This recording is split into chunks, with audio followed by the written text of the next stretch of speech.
बिस्मिल्लाहिर्रहमानिर्रहीम। सर, पहले तो मैं अल्लाह ताला का शुक्रगुज़ार कि उसने एक और ज़िंदगी और सेहत वाला दिन आप सबके साथ मुझे गुजारने का मौका दिया, और लाखों दुरूद व सलाम नबी पाक सल्लल्लाहु अलैहि वसल्लम की ज़ात मुबारक पे।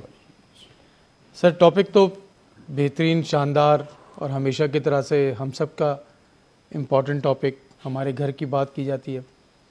मैंने सर अपने वालिदैन को और ख़ास तौर पे अपने वालिद साहब को देखा कि अपने भाइयों के साथ वो अपनी माँ की कब्र पे जाते थे 30 साल तक, और बड़े रेगुलर जाते थे जब तक दोनों भाई अमेरिका नहीं चले गए, और रोज़ जाते थे और हम छोटेपन से देखते रहे और सब मिलके जाते थे। तो अब जब पिछले रमज़ान में मेरे वालिद साहब दुनिया से गए तो मैंने भी यही रिचुअल को बना लिया और मैं रोज़ कब्रिस्तान जाता हूँ। तो मुझे कब्रिस्तान में ये पता चल जाता है कि ये शख्स जो यहाँ पे रहता है इसकी ज़िंदगी कैसे गुजरती थी।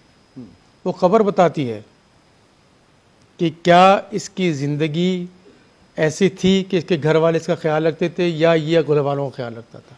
वो कब्र की हालत बताती है, वो कब्र पे लगे हुए फूल बताते हैं, वो उसकी सफाई बताती है, वहाँ पे डाला हुआ पानी बताता है।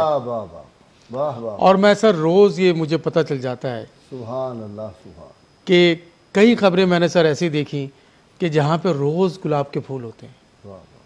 एक खबर एक ऐसी है सर जो मैं आपसे शेयर करूँगा, आप हैरान हो जाए कि वहाँ पे एक साहब सबसे, उस कब्रिस्तान की सबसे अच्छी खबर है, खबर से मुराद कि उसमें ज़िंदगी नज़र आती है मुझे, और वहाँ फूल नज़र आते हैं, वहाँ सफाई नज़र आती है।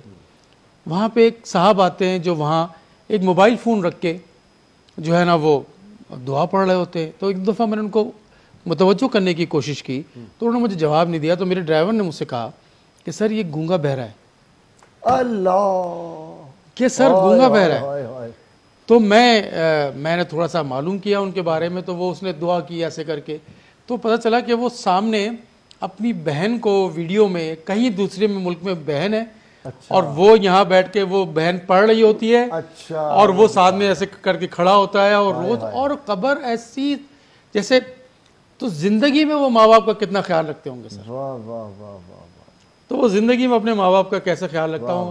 और कई ऐसी हैं कि जो मेरी सोसाइटी में, क्योंकि वो कब्रिस्तान है, तो मुझे उस घर को मुझे पता है कि वो 12 कमरों का मकान 4 कैनाल पे बना हुआ, और वहाँ वो कब्र टूटी हुई, बिल्कुल निगलेक्टेड, और वो माली वाली कोई ठीक कर दे तो कर दे, तो थोड़ी दिन में मुझे पता है कि जब कब्रिस्तान भर जाएगा तो वो अल्टीमेटली ख़त्म हो जाएगा। ये वो निशानियाँ हैं कि जो ज़िंदगी में भी बताई जाती हैं कि अगर कैसा अमल था दोनों तरफ से, जिस तरह नबी पाक सल्लल्लाहु अलैहि वसल्लम के बारे में अभी बात हुई, उन्होंने अपनी ज़िंदगी में कैसे गुजारा, और जो मिसालें दी गई कि किस तरह से फैमिली लाइफ गुजारी गई। एक जगह मैंने सर रिसर्च पढ़ी कि दुनिया के जो 100 बड़े लोग थे जिन्होंने दुनिया में हुकूमतें की हैं, उनकी कोई 30 क्वालिटी देखी गई। यानी 30वीं जो सबसे 30, वैसे तो क्वालिटीज़ बहुत थी लेकिन उसमें रिसर्च कोई 50 साल ऑक्सफोर्ड की रिसर्च थी। 30वीं जो कम से कम क्वालिटी थी वो उनकी एजुकेशन थी किसी अच्छी यूनिवर्सिटी से, 30वीं 30th।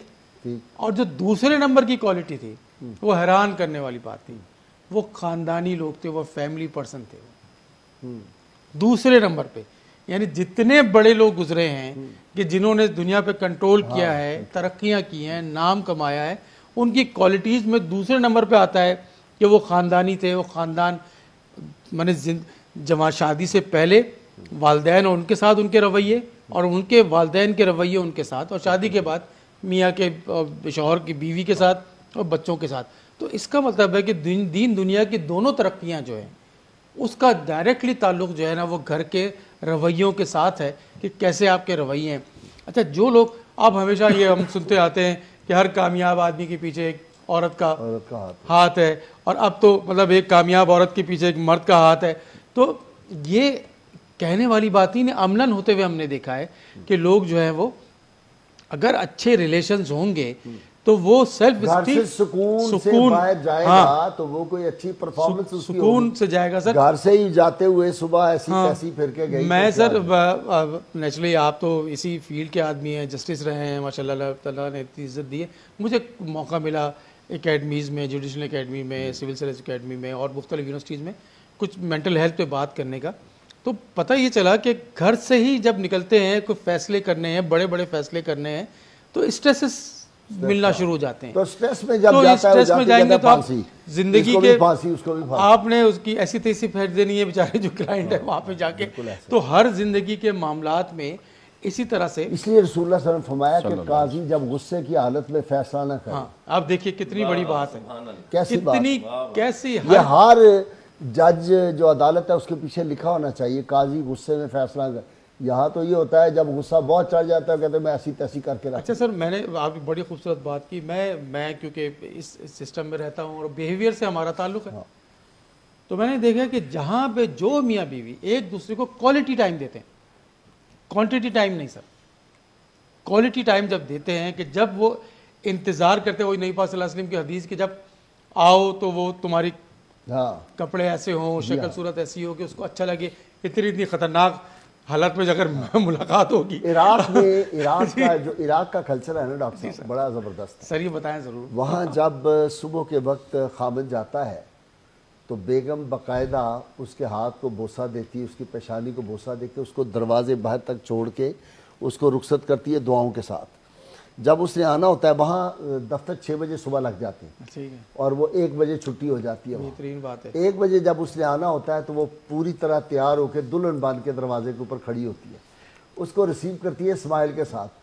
हमारे क्या होता है कि सर बांधा हुआ जब अंदर आता है। आपको मैं आप एक बड़ी खूबसूरत बात की, बल्कि इसको दोबारा आप रिपीट कीजिएगा इस बात के बाद कि ये जो कल्चर है इसको अगर हम ले आए तो कितनी बड़ी बात हो जाए। मैंने अपने घर में सर अपनी वालदा को देखा, और हम अपने बचपन में हम सोचते थे कि वो बिल्कुल तैयार जबकि बुर्का पहनती थी और बालों में जो है वो गुलाब का फूल लगा हुआ, और हम समझते हैं कि चिड़ियाघर घूमने जा रहे हैं तो क्योंकि वो इतनी तैयारी तो सर बाहर जाने के लिए होती थी। लेकिन पता ये चलता था कि वालिद साहब क्योंकि यूनिवर्सिटी में पढ़ाते थे तो वो आते थे तो उनसे मुलाकात करना, तो ये कल्चर खत्म हो गया। और आपने कितनी खूबसूरत बात की है कि हाथ चूम के, ओ भाई ये तो हाथ चूमना, वो तो समझ रहे हैं कि इंडिया साथ रह रहा है। हाथ चूम रहा तो कह रहे इंडिया साथ रह रहा है बिल्कुल।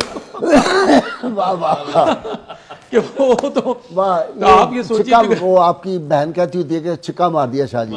तो सर वो सबसे ज्यादा जहनी बीमारियां उस घर में होती हैं कि जहां माँ बाप एक दूसरे से लड़ते हैं, वो बच्चे फिर अल्टीमेटली वो जहनी बीमारियों की तरफ जाते हैं।